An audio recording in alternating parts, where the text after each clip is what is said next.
साथियों नमस्कार, स्वागत है आपका अपने चैनल सक्सेस जंक्शन एक कदम सफलता की ओर में। और हम लेकर के आ गए आपके लिए एमपीपीएससी 2020 और 2021 की दृष्टि से अति महत्वपूर्ण एक टॉपिक है ई गवर्नेंस, जो कि आपके यूनिट 9 का टॉपिक है। यूनिट 9 एमपीपीएससी में पहली बार जोड़ी गई है, तो किस तरह के प्रश्न आपके एमपीपीएससी प्री और मेंस में देखने को मिलने वाले हैं उसके बारे में हम आपको इस वीडियो में जानकारी देंगे। कुछ करंट अफेयर के प्रश्नों को भी देखेंगे जो ई गवर्नेंस से बनेंगे, कुछ फुल फॉर्म्स को देखेंगे और कुछ ऐप्स जो भारत सरकार के द्वारा चलाए गए हैं किस काम में आते हैं उनके बारे में भी हम आपको जानकारी देने वाले हैं।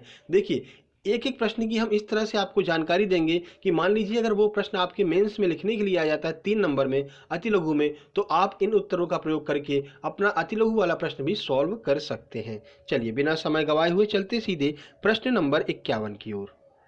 देखिए, फैक्ट वाले प्रश्न भी आपसे पूछे जाते हैं जैसा कि आपको पता ही है ई गवर्नेंस में। तो प्रश्न नंबर 51 है, राष्ट्रीय डिजिटल लाइब्रेरी एनडीएल की शुरुआत कब की गई? तो एनडीएल का फुल फॉर्म आपका यहाँ से पता चल गया, राष्ट्रीय digital library, national digital library हो जाएगा आपका एनडीएल का फुल फॉर्म।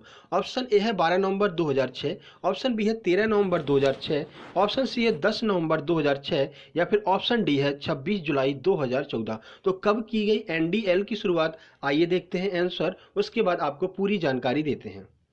देखिए, सही आंसर है सी, यानी कि 10 नवंबर 2006 को एनडीएल की शुरुआत की गई थी। देखिए, अभी क्या है एनडीएल, क्या क्या फायदे हैं इसके, वो आपको हम बताते हैं।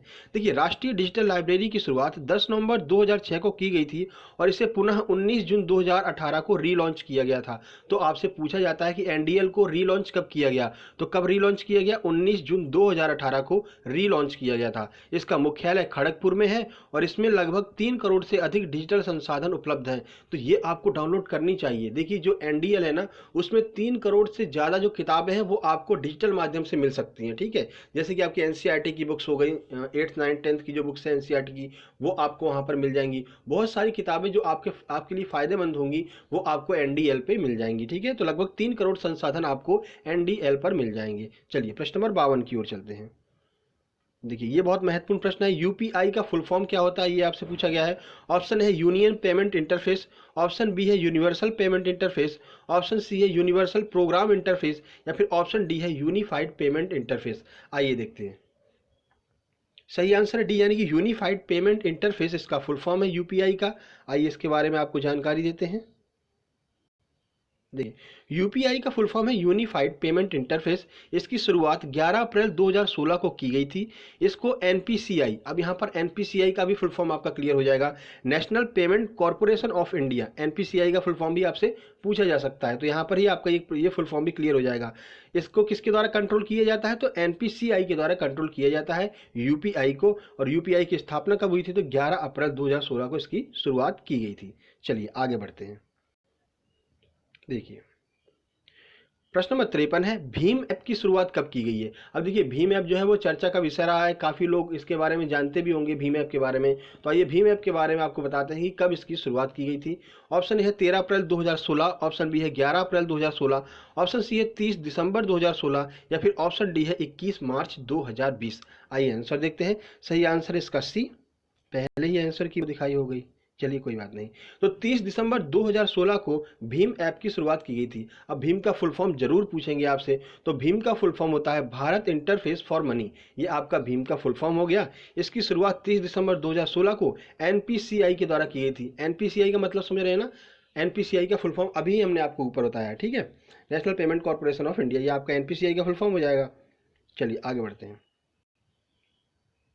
प्रश्न नंबर 54, किस वर्ष पेटीएम को इस्तेमाल करने वाले उपभोक्ताओं की संख्या 200% तक बढ़ गई थी? ये भी बहुत अच्छा प्रश्न है, आपकी परीक्षा में पूछा जा सकता है, क्योंकि 2019 में लास्ट एमपीपीएससी का एग्जाम हुआ था और अब इसके बाद में 2021 में होने जा रहा है। तो ये इस समय चर्चा का विषय बना हुआ था बीच में जो है ये प्रश्न। तो ऑप्शन ए है 2016, ऑप्शन बी है 2018, ऑप्शन सी है 2020 या फिर ऑप्शन डी है इनमें से कोई नहीं। आइए देखते हैं आंसर। तो सही आंसर इसका सी, यानी कि 2020 में पेटीएम की जो यूज करने वालों की क्षमता है वो लगभग 200% तक बढ़ गई थी। सर क्यों बढ़ गई थी, आइए बताते हैं। तो देखिए, 2020 में भारत में लॉकडाउन होने की वजह से डिजिटल पेमेंट की सबसे बड़ी कंपनी पेटीएम को इस्तेमाल करने वालों की संख्या लगभग 200% तक बढ़ गई थी। अब पेटीएम की बात यहाँ पर की जा रही, तो पेटीएम के संस्थापक की बात कर लेते हैं। तो पेटीएम के संस्थापक विजय शेखर शर्मा हैं। मुख्यालय नोएडा दिल्ली में स्थित है इसका। नोएडा उत्तर प्रदेश में, ठीक है, इसका मुख्यालय स्थित है। अब देखिए पेटीएम की बात हम क्यों कर रहे हैं, तो जैसा कि आपको पता है जब भारत में लॉकडाउन लगा तो आपकी जो करेंसी हुआ करती थी, तो करेंसी को ट्रांसफ़र करने में बड़ी दिक्कत आ रही थी, बैंक में आप नहीं जा पा रहे थे, बैंकें लगभग बंद हो चुकी थी। तो उस समय क्या हुआ कि सबके दिमाग में एक ही बात आ रही थी, यार ट्रांसफ़र कर दो अपनी मनी, मोबाइल से ट्रांसफ़र कर दो। तो सब कह रहे थे किससे ट्रांसफ़र कर दें, तो पेटीएम उसमें सबसे ज़्यादा लोकप्रिय कह सकते हैं, तो पेटीएम सबसे ज़्यादा लोकप्रिय था। तो पेटीएम की उस समय लगभग 2020 में जो है आपका मार्च और अप्रैल के आसपास में जो यूजर्स की संख्या थी वो लगभग 200% तक बढ़ गई, पेटीएम को यूज करने वालों की संख्या, ठीक है। तभी तो उसके बाद में फिर आपका ये फोन पे आया, गूगल पे आया, जाने कौन कौन से मतलब ये लोग चर्चा में आए, लेकिन पेटीएम सबसे ज़्यादा लोकप्रिय हो चुका था। चलिए आगे बढ़ते हैं। प्रश्न नंबर 55, भारत की लगभग सभी डिजिटल सेवाओं को एक मंच पर लाने के लिए भारत सरकार द्वारा कौन सा मोबाइल ऐप लॉन्च किया गया है, ठीक है। ऑप्शन ए है फोन पे, ऑप्शन बी है उमंग ऐप, ऑप्शन सी है प्रगति पोर्टल, या फिर ऑप्शन डी है उपरोक्त सभी। आइए देखते हैं कौन सा ऐसा मंच बनाया गया भारत सरकार के द्वारा कि लगभग सभी जो सरकारी सेवाएं हैं उनको एक ही मंच पर, एक ही ऐप पर आपको मिल जाएं वो सारी चीज़ें। आइए देखते हैं। सही आंसर बी यानी कि उमंग ऐप बनाया गया। उमंग ऐप के माध्यम से बहुत सारी सरकारी सेवाएं जो हैं वो आपको एक ही ऐप पर मिल सकती थी। देखिए अब उमंग की बात करते हैं तो उमंग का फुल फॉर्म आपसे पूछा जाएगा, कब स्थापना की गई ये भी आपसे पूछा जा सकता है। तो देखिए उमंग का फुल फॉर्म क्या है, unified mobile application for new age governance, ठीक है, याद रखिएगा उमंग का full form unified mobile application for new age governance. इसकी शुरुआत नवंबर 2017 में की गई। भारत के लगभग 127 विभाग, केंद्र और राज्य सरकारी सेवाओं को एक साथ मंच पर लाने के लिए इसकी शुरुआत की गई थी, ठीक है। जितने भी सरकारी विभाग होंगे उन सब की जानकारियां आपको एक ही ऐप पर मिल जाएगी, उमंग ऐप पर। चलिए आगे बढ़ते हैं। देखिए प्रश्न नंबर 56, कृषि मंडियों को समन्वित करने के लिए भारत सरकार ने कौन सा ऐप लॉन्च किया है। अभी किसानों के बारे में भी ध्यान दिया जा रहा है, किसानों के लिए जो दरें कैसे बढ़ रही हैं, कम हो रही हैं, इन सब की जानकारी उनको डिजिटल माध्यम से उनके मोबाइल पर ही मिल जाए, इसके लिए कौन सा ऐप लॉन्च किया गया है। आइए देखते हैं। ऑप्शन ए है भीम ऐप, ऑप्शन बी है ई नाम ऐप, ऑप्शन सी है दर्पण ऐप, या फिर ऑप्शन डी है स्वयं ऐप। आइए देखते हैं इसका आंसर, फिर आपको पूरी जानकारी देते हैं इस प्रश्न के बारे में। सही आंसर है बी यानी कि ई नाम ऐप की शुरुआत की गई है कृषि मंडियों को समन्वित करने के लिए। अब ई नाम का फुल फॉर्म आपसे पूछा जा सकता है, आइए देखते हैं ई नाम का फुल फॉर्म क्या है।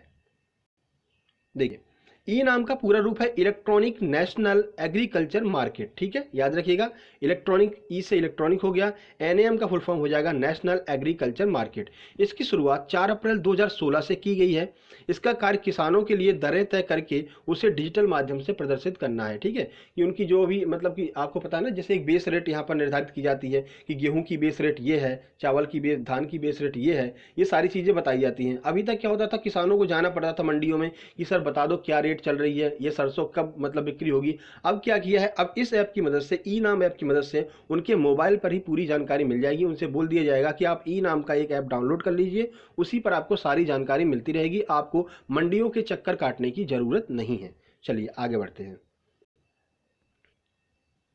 देखिए प्रश्न नंबर 57, भारत सरकार द्वारा डिपार्टमेंटल शिकायत निवारण कार्यक्रम कार्यान्वयन के लिए कौन सा पोर्टल लॉन्च किया गया है। ऑप्शन ए है स्वयं पोर्टल, ऑप्शन बी है प्रगति पोर्टल, ऑप्शन सी है एमपी ऑनलाइन पोर्टल, या फिर ऑप्शन डी है department of India portal.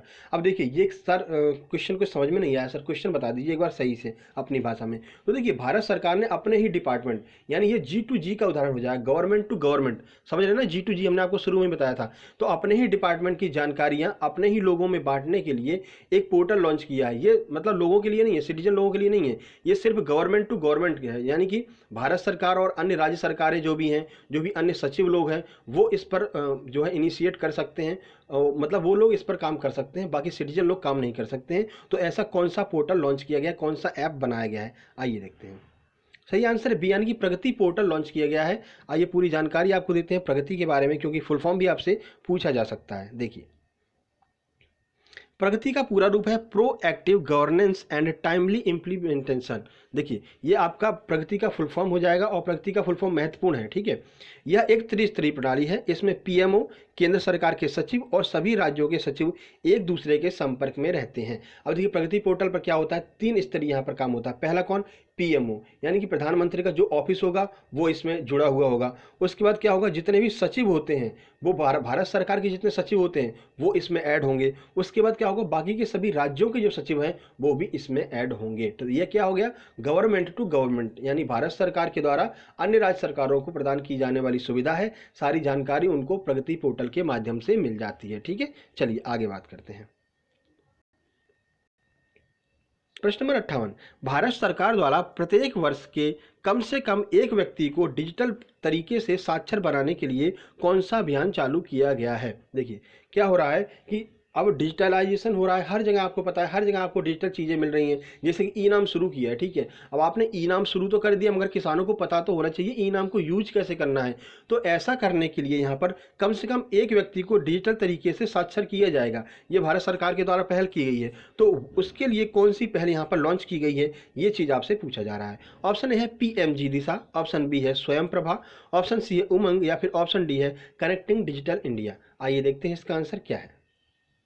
Option A है, इसका आंसर है ऑप्शन ए, यानी कि पीएमजी दिशा। अब देखिए अगर आप एक परिवार के एक लोग को अगर आप साक्षर कर देंगे डिजिटल माध्यम से तो फिर वो अपने पूरे परिवार को डिजिटली साक्षर कर सकता है। तो यही भारत सरकार का लक्ष्य है। देखिए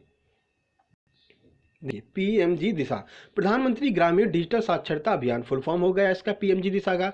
इसके अंतर्गत ग्रामीण इलाकों में 6 करोड़ लोगों को डिजिटल प्रशिक्षित करने का लक्ष्य रखा गया है। तो जैसा कि हम आपको बता रहे हैं, एक परिवार के एक लोग को यहाँ पर डिजिटल रूप से प्रशिक्षित कर देंगे तो फिर वो अपने पूरे परिवार को डिजिटल रूप से प्रशिक्षित कर सकता है। तो लगभग 6 करोड़ लोगों के लिए यह पहल चालू की गई है। चलिए आगे बढ़ते हैं। तो यह है आपके सामने प्रश्न नंबर 59। भारत में व्यापारी कहीं भी नया व्यवसाय आसानी से खोल सके, इसके लिए भारत सरकार ने कौन सा पोर्टल लॉन्च किया है और इसका फायदा भी हुआ है भारत को। आइए देखते हैं। ऑप्शन ए है ई बीज पोर्टल, ऑप्शन बी है मेघराज, ऑप्शन सी है दर्पण, या फिर ऑप्शन डी है बिजनेस बडी। आइए देखते हैं इसका आंसर, फिर आपको पूरी जानकारी देते हैं इस प्रश्न के बारे में। सही आंसर है ए, यानी कि ई बीज पोर्टल लॉन्च किया है भारत सरकार ने। किस लिए, देखिए ई बीज पोर्टल भारत में कहीं भी व्यवसाय आरंभ करने के इच्छुक निवेशकों की सुविधा के लिए एक ऑनलाइन एकल खिड़की प्रवेश द्वार है। ई बीज पोर्टल इंफोसिस टेक्नोलॉजी लिमिटेड द्वारा कार्यान्वित किया जा रहा है और ईज ऑफ डूइंग में भारत का स्थान 63वां हो गया है। इससे पहले 77वें स्थान पर था, लेकिन जब से ये नई नई योजनाएं लाई जा रही भारत सरकार के द्वारा, तब से भारत का ease of doing a business में जो है इंडेक्स में भारत का स्थान काफ़ी ऊपर हो रहा है और 63वें स्थान पर आ गया है। सर इसको सरल भाषा में समझा दीजिए। देखिए ई बीज पोर्टल क्या है, देखिए भारत में जैसे कोई अपना बिजनेस स्टार्ट करना चाहता है तो फिर उसको हर जगह चक्का लगाना पड़ता है, पहले जाओ एफिडेविट बनवाओ, फिर ये करो वो करो, फिर बड़ी मुश्किल से जा करके उसका बिजनेस ओपन हो पाता है। इससे क्या होता था, इससे विदेशी जो निवेशक थे ना वो लोग भारत आते नहीं थे, बोलते थे अब क्या वहाँ बहुत रट्टा है यार, ठीक है वहाँ नहीं चल रहा है, ठीक है। लेकिन अब क्या किया भारत सरकार ने ई बीज पोर्टल चालू किया है। इसमें क्या होगा, आप सिर्फ एक बार जाइए इस पोर्टल पर और वहीं पर एकल खिड़की का मतलब क्या होता है जानते हैं, जब बहुत सारी सुविधाएं एक ही जगह पर आपको उपलब्ध करा दी जाए तो उसे एकल खिड़की कहते हैं, ठीक है। तो सारी चीज़ें एक ही जगह पर उपलब्ध कराई जाएंगी ई बीज पोर्टल पर। आप वहाँ पर जा करके अपना रजिस्ट्रेशन भी करा सकते हैं, एफिडेविट भी बनवा सकते हैं, वहाँ पर मतलब सारी चीज़ें जो भी होती हैं आपकी बिजनेस से रिलेटेड एक ही जगह पर एक ही बार में हो जाएंगी, ठीक है। जब ये चालू किया तो फिर विदेशी निवेशक जो थे उन लोगों को इंटरेस्ट हुआ भारत में आने के लिए, ठीक है। तो फिर जैसे जैसे विदेशी निवेशक भारत में आने लगे, भारतीय निवेशकों ने भी निवेश करना प्रारंभ कर दिया, तो भारत का जो है बिजनेस इंडेक्स जो है बहुत अच्छा हो गया और 77 से उठ करके 63 तक पहुंच गया भारत का business index. Ease of doing business में भारत अब 63वें स्थान पर पहुंच गया है। करंट का डाटा है, याद रखिएगा। आगे बढ़ते हैं। प्रश्न नंबर 60, किस पहल के अंतर्गत डीटीएच पर 32 free education high quality channel उपलब्ध कराए जा रहे हैं। जैसा कि आपको पता है अभी बीच में जब लॉकडाउन हो गया था तो सारे कॉलेजेस वगैरह सब बंद हो चुके थे, ठीक है, तो बच्चे पढ़ने नहीं जा पा रहे थे। तो भारत सरकार ने एक इनिशिएट लॉन्च किया, उसमें क्या किया कि जो डीटीएच होता है, डीटीएच लगभग हर लोगों के घर पे लगा रहता है, डीटीएच है ना, डीटीएच का मतलब है डायरेक्ट टू होम सर्विस, ठीक है। गाँव में ज़्यादातर डीटीएच का यूज़ किया जाता है, ठीक है। तो क्या किया भारत सरकार ने, डीटीएच पर 32 फ्री एजुकेशन ऐसे चैनल चलाए जिसपे आपको 24/7 सारी जानकारी आपको पढ़ने से रिलेटेड दी जा रही है। कक्षा 6, 7, 8, ठीक है, बीएससी, एमए सबकी क्लासेस उस पर चलती रहती है हमेशा 24/7। जब आपको टाइम मिले तब आप उस पर पढ़ सकते हैं। तो ऐसा कौन सा यहाँ पर इनिशिएट लॉन्च किया है उसके बारे में पूछा जा रहा है। आइए देखते हैं। ऑप्शन ए है मेघराज, ऑप्शन बी है स्वयं प्रभा, ऑप्शन सी है आस्क दिशा या फिर ऑप्शन डी है इनमें से कोई नहीं। आइए आंसर्स की बात करते हैं। सही आंसर है बी, यानी कि स्वयं प्रभा नाम का एक पहल लॉन्च की गई है जिसके माध्यम से डीटीएच पर 32 चैनल आपको प्रदान किए जाएंगे फ्री एजुकेशन के लिए। देखिए, तो स्वयं प्रभा मानव संसाधन विकास मंत्रालय के अंतर्गत डीटीएच पर 32 free education high quality channel प्रदान किए जाने की पहल है।